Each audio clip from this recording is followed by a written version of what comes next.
que acontece depois que a gente morre? E por que existe o sofrimento? Hoje, vamos mergulhar um pouco no Espiritismo, uma linha de pensamento que, olha, ela oferece respostas bem surpreendentes para essas que são, talvez, as perguntas mais antigas que a humanidade se faz.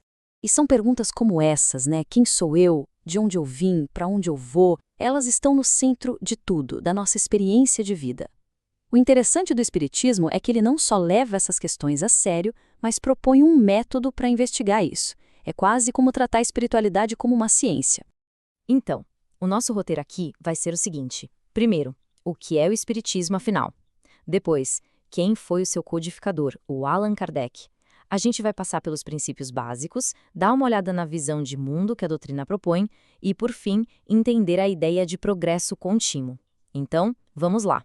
Bom, começando pelo começo, né? Para entender o Espiritismo, o melhor caminho é ir direto na fonte, na definição de quem organizou tudo isso.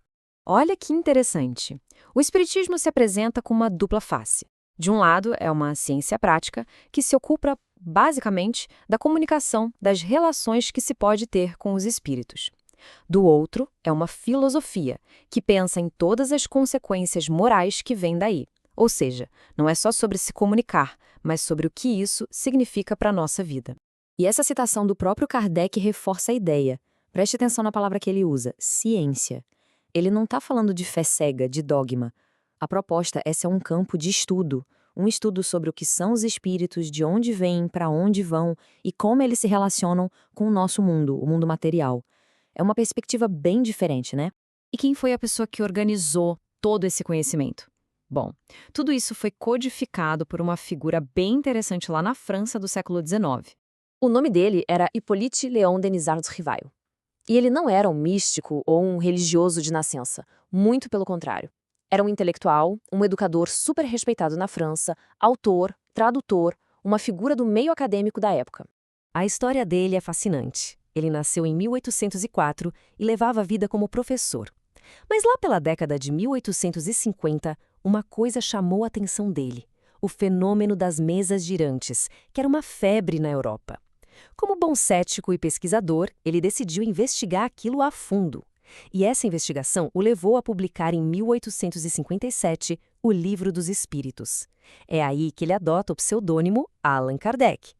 Dizem que numa comunicação com os espíritos, ele foi informado que esse tinha sido o nome dele numa vida passada. Curioso, né? Ele faleceu em 1869, mas deixou um legado de 5 livros que são a base de tudo. Ok, então a partir desse trabalho todo do Kardec, surge um conjunto de ideias sobre quem somos e como o universo funciona. Vamos dar uma olhada agora nos princípios que são o alicerce da doutrina espírita. Uma das ideias centrais é que a gente é composto de 3 partes. Primeiro, o espírito, que é a nossa essência, a nossa consciência, o eu inteligente. Segundo, o corpo, que é essa matéria física, temporária.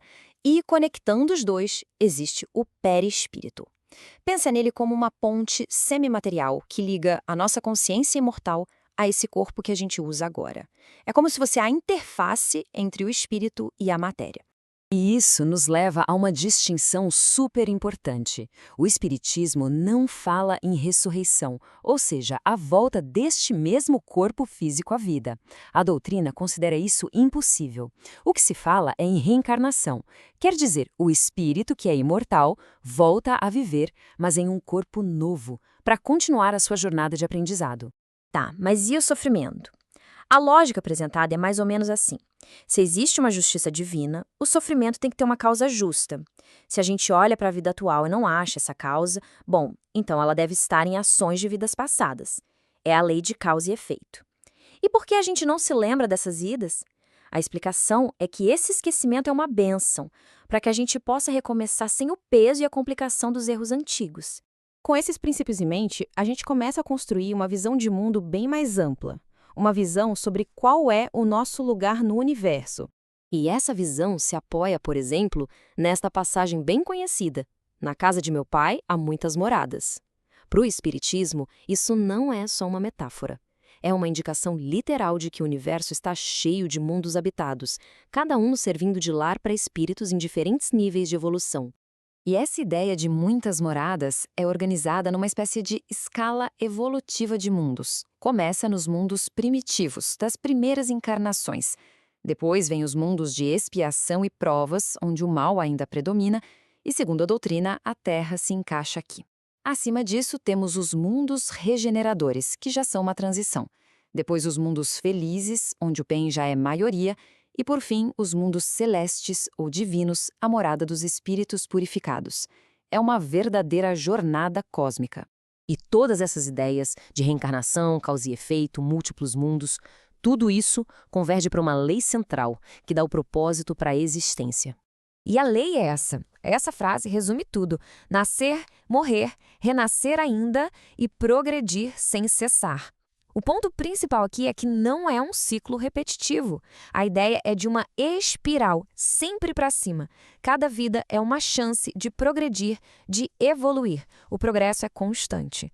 Isso tudo nos deixa com uma última reflexão. Se a vida é essa jornada sem fim de progresso, então qual é o destino? Existe um ponto final? Um lugar para se chegar? Ou será que o destino é a própria jornada, o próprio ato de progredir, para sempre?